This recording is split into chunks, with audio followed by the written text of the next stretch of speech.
आज हमन पति पत्नी संबंधित विषय में कुछ कानूनी जानकारी साझा करबन।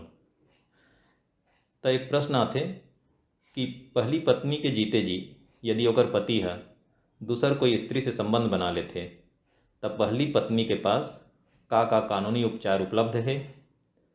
ऐसन पति के खिलाफ का कोई कार्यवाही किए जा सकत है। तो ऐसन स्थिति में यदि पक्षकार हिंदू हरे तो पहली पत्नी है अपन पति के खिलाफ कुटुंब न्यायालय में अलग अलग रहे बर, जेला कानूनी भाषा में न्यायिक पृथक्करण बोलते, आवेदन लगा सकते, या फिर विवाह विच्छेद के लिए जेला चलती फिरती भाषा में तलाक कहते, एकर लिए भी आवेदन लगा सकत है। अब ये बारे में जानथन कि यदि कोई पुरुष अपन पत्नी ला तलाक दिए बिना कोई दूसर स्त्री के साथ रहते और अपन पत्नी ला कोई प्रकार से पैसा कौड़ी नहीं देवै, तब ऐसन स्थिति में का वो पत्नी है अपन पति के खिलाफ भरण पोषण के लिए दावा कर सकत है। तो एकर उत्तर है हाँ। वो विवाहिता पत्नी है अपन पति के खिलाफ भरण पोषण के लिए आवेदन यदि कुटुंब न्यायालय है तो वहाँ पेश कर सकत है, नहीं तो न्यायिक मजिस्ट्रेट प्रथम श्रेणी के न्यायालय में आवेदन पेश कर सकत है। अब मन में ये आते कि कौन जगह के न्यायालय में ऐसा आवेदन पेश कर सकत है। तब कानून में पत्नी ला ये अधिकार दिए गए हैं कि जहाँ वो अभी रहत है वहाँ के न्यायालय में, या फिर जहाँ ओकर पति निवास करत है वहाँ के न्यायालय में, या फिर उमन पति पत्नी के रूप में जब अंतिम बार निवास करत रही से वहाँ के न्यायालय में भी आवेदन पेश कर सकत है। सवाल ये है कि यदि कोई पुरुष है जेकर घर कोई महिला काम करते ओकर साथ अभद्र व्यवहार करते तो ये बारे में का प्रावधान है। तो ऐसन स्थिति में यदि वो पुरुष के अभद्र व्यवहार वो महिला के प्रति ओकर लाज लज्जा ला भंग करे से संबंधित है तो वो थाना में जाके ये बारे में शिकायत दर्ज करा सकत है।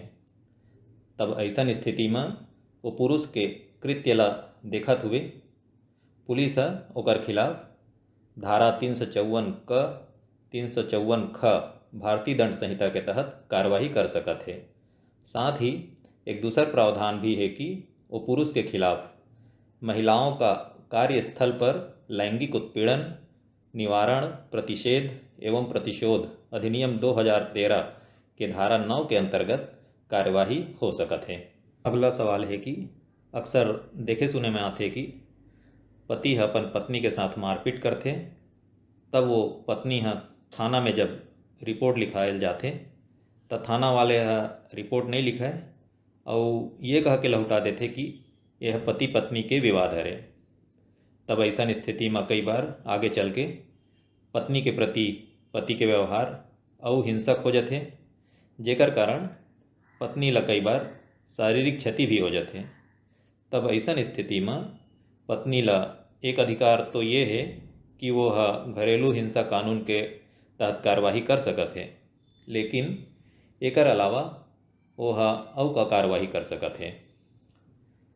तो ये बारे में जानकारी रखना जरूरी है कि वो पत्नी है अपन लिखित शिकायत डाक के माध्यम से वो जिला के पुलिस अधीक्षक अर्थात एसपी के पास भेज सकत है, और जब वहाँ भी कार्रवाई नहीं होवे तब धारा 156(3) दंड प्रक्रिया संहिता के अंतर्गत आवेदन मजिस्ट्रेट के न्यायालय में पेश कर सकत है, और धारा 200 दंड प्रक्रिया संहिता के अंतर्गत परिवाद भी वो संबंधित न्यायालय में पेश कर सकत है।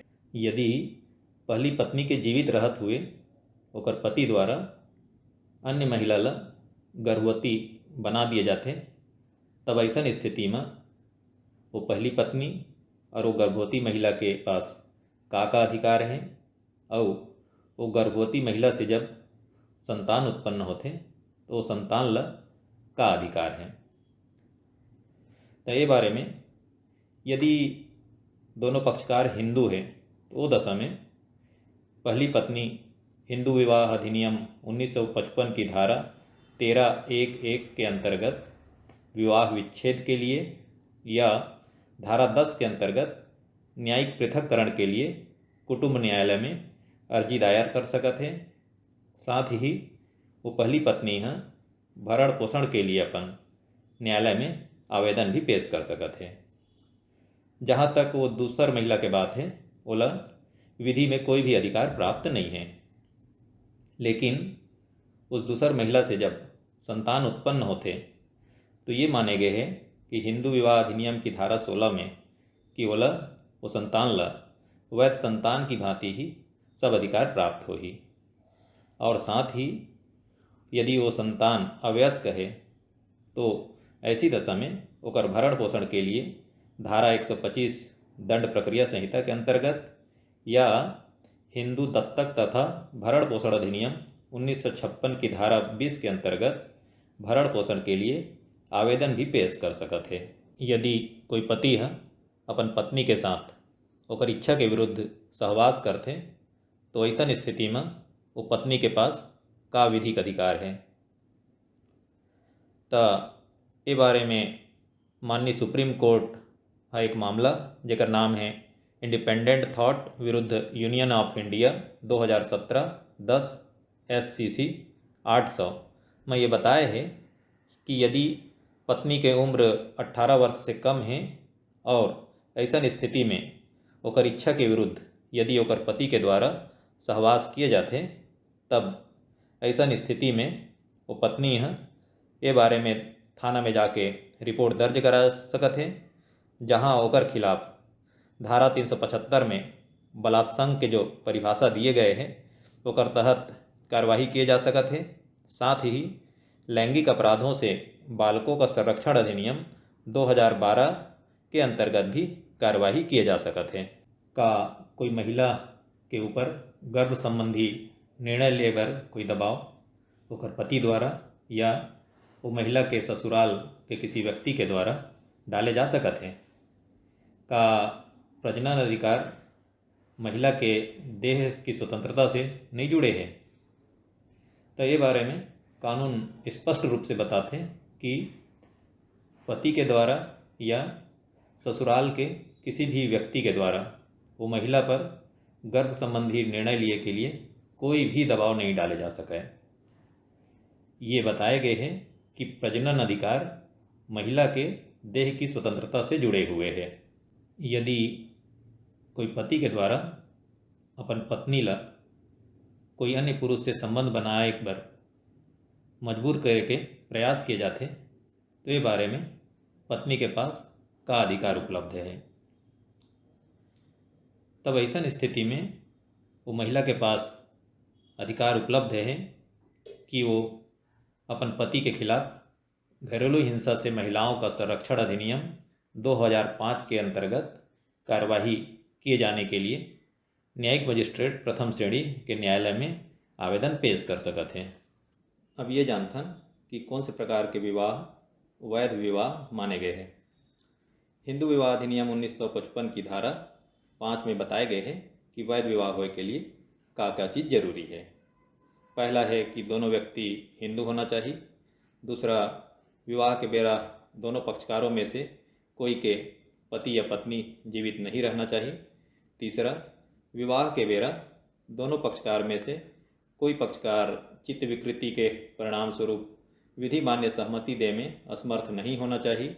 चौथा है, विधि मान्य सहमति दे में समर्थ होने के बाद भी ये प्रकार से या ये हद तक मानसिक विकार से पीड़ित नहीं रहना चाहिए कि वो विवाह और संतान उत्पत्ति के लिए अयोग्य हो। पांचवा है, उन्हें उन्मत्तता या मिर्गी का बार बार दौरा न पड़त रहे। छठवा है, लड़की की आयु कम से कम 18 साल और लड़का की आयु कम से कम 21 वर्ष होना चाहिए। सातवां है, विवाह के पक्षकारों के बीच प्रतिसिद्ध नातेदारी की डिग्री नहीं होना चाहिए। आठवां है, विवाह के पक्षकारों का एक दूसरे के सपिंड नहीं होना चाहिए।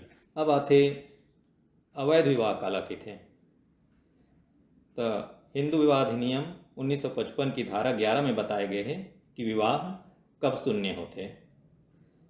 पहला है, विवाह के समय यदि दोनों पक्षकारों में से किसी का पति या पत्नी जीवित है।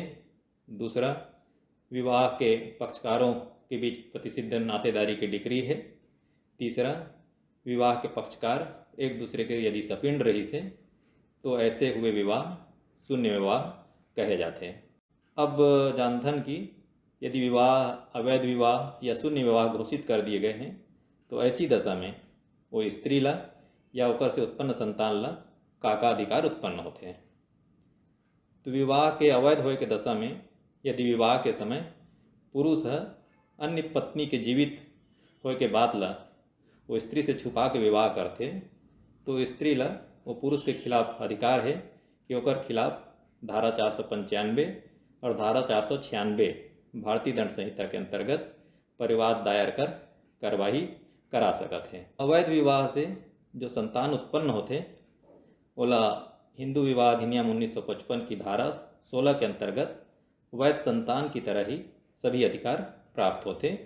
ओला अधिकार है कि वो अपन माता पिता से संपत्ति के अधिकार प्राप्त कर सकते हैं।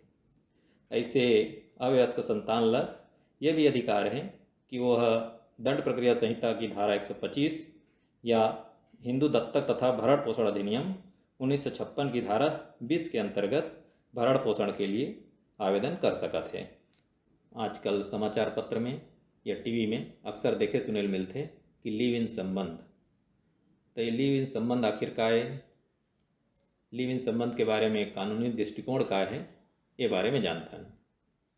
साधारण शब्दों में ऐसे समझ सकते हैं कि कोई वयस्क लड़का लड़की आपसी सहमति से विवाह किए बिना लंबे समय से एक साथ रहत चले आते, वही लिव इन संबंध कहे जाते हैं।